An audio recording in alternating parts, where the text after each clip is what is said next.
আপনাদেরকে দেখাবো বিয়ের প্রোগ্রামের জন্য কিভাবে আমরা মাছ ভর্তা করে থাকি। এই মাছ ভর্তাটা খুবই জনপ্রিয় একটা আইটেম। এই মাছ ভর্তাটা এতটাই যে মজা হয়ে থাকে, সবাই পছন্দ করে। আজ আপনাদের সাথে শেয়ার করার চেষ্টা করব কিভাবে আমরা রেস্টুরেন্টে করেছি। আমার এখানে 2 কেজি পরিমাণ তেলাপিয়া মাছ আছে, আর এগুলা খুবই ভালো করে ওয়াশ করে নিয়েছি। তারপর এখানে আদা রসুন দিয়ে দিলাম, হলুদের গুঁড়া দিয়ে দিলাম, লবণ দিয়ে দিলাম, মরিচের গুঁড়া দিয়ে দিলাম। এগুলো আপনাদের পরিমাণ অনুযায়ী আপনারা দিয়ে দিবেন, যাতে খুবই সিম্পল একটা রেসিপি, তাই আপনাদের পরিমাণ অনুযায়ী আপনারা সবসময় দেওয়ার চেষ্টা করবেন। তারপরে খুবই ভালো করে মিক্স করে প্রায় আধা ঘন্টার জন্য রেখে দিব, যাতে মশলাটা ভিতরে প্রবেশ করে মাছের ভিতরে। তারপরে চুলা রাসটা হালকা হালকা রেখে সরিষার তেল দিয়ে এই মাছগুলো ফ্রাই করে নিব। আপনারাও চেষ্টা করবেন সরিষার তেল দিয়ে মাছগুলো ফ্রাই করে নেওয়ার জন্য। আমি কিন্তু মাছের মাথাটা কেটে ফেলাই দিছি, আর বাকি সব মাছ কিন্তু এখানে নিয়ে নিলাম।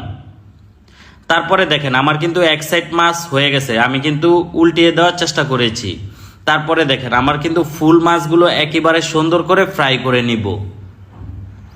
আমার মাছগুলো ফ্রাই হয়ে গেছে, এখন আমি মাছগুলো আলাদা করে নিব, কাটার থেকে মাছগুলো আলাদা করে নিব। এই যে দেখেন আমার কাটার থেকে মাছগুলো আলাদা করে নিয়েছি। এখন আমি কিছু শুকনা মরিচ ফ্রাই করে নিব। আপনারাও আমার মতো করে শুকনা মরিচ দিয়ে এই ভর্তাটা বানানোর চেষ্টা করবেন, তাহলে ভর্তাটা খেতে খুবই মজা হয়। অনেকে কিন্তু কাঁচামরিচও পছন্দ করে, তাই কাঁচামরিচও চাইলে আপনারা দিতে পারেন। এখন আমি পেঁয়াজ কুচি দিয়ে দিলাম, আর অবশ্যই আপনারা পেঁয়াজটা একটু বাড়তি দেওয়ার চেষ্টা করবেন। আমার এখানে প্রায় হাফ কেজির উপরে পেঁয়াজ আছে। পেঁয়াজগুলো কিন্তু আমি কিছুক্ষণের জন্য ফ্রাই করে নিয়েছি।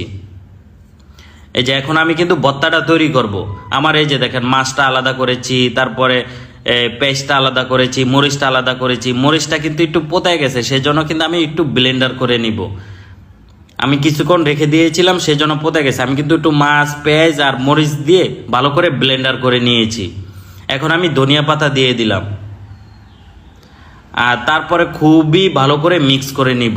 আপনারাও আমার মতো করে খুবই ভালো করে মিক্স করে নেবেন। দেখেন আমি কিভাবে মিক্স করে নিচ্ছি। এখন আমি সরিষার তেল দিয়ে দিব, আর অবশ্যই আপনারা একটু ভালো মানের সরিষার তেলটা ব্যবহার করার চেষ্টা করবেন ভর্তাতে, তাহলে খেতেও খুবই ভালো লাগবে এবং কি দেখতেও খুবই সুন্দর দেখা যাবে। আমার স্টাইলে আপনি একবার হলো মাছ ভর্তাটা তৈরি করে খেয়ে দেখেন, আশা করি খুবই ভালো লাগবে। এখন আমি স্বাদ অনুযায়ী একটু লবণ দিয়ে দিলাম।